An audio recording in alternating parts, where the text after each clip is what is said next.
In a medium-security prison on the outskirts of Lagos, Nigeria, an inmate named Musa Bako turned one of the world's most ancient fears into his ticket to freedom. Musa wasn't a violent criminal.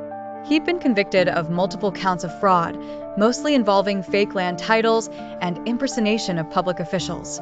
But beneath his calm, polite exterior, Musa was a clever manipulator and a lifelong lover of reptiles.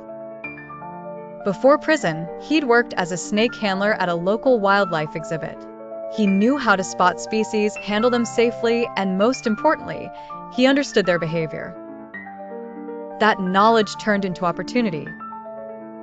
The prison yard had several overgrown corners and vents that connected to old plumbing tunnels. It wasn't well maintained, and guards often avoided certain areas due to weeds, stench, and, on occasion, small animals. While working yard cleanup duty, Musa began catching small snakes, mostly harmless species like grass snakes and false cobras. He would keep them hidden in cool spots near the vents, inside makeshift containers he'd fashioned from rags and food cans. Over time, he carefully conditioned them, placing them near paths where guards walked and noting how the guards reacted.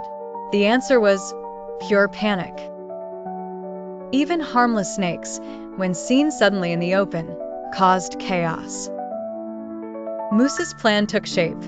Every time guards came near a certain section of the yard, he would quietly release one of his trained snakes near their feet. The effect was instant. Guards screamed, jumped back, or ran off to get help. And during that moment of confusion, Musa would simply slip away from his designated area, exploring the prison boundaries and mapping weaknesses, like loose fencing, camera blind spots, and unmonitored storage zones. He repeated the trick for over 2 weeks, each time getting bolder. Finally, one humid afternoon, Musa struck. He triggered a panic in the yard with 2 snakes at once, causing a full lockdown of the right wing. While guards scrambled and inmates yelled, Musa squeezed through a vent, crawled into an old maintenance tunnel, and emerged outside the prison wall, near an unused delivery dock. By the time the guards realized what had happened, Musa was long gone.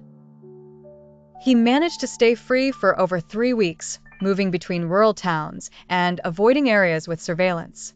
Eventually, he was caught in Port Harcourt, not because he was recognized, but because someone reported a man keeping snakes in a hotel closet.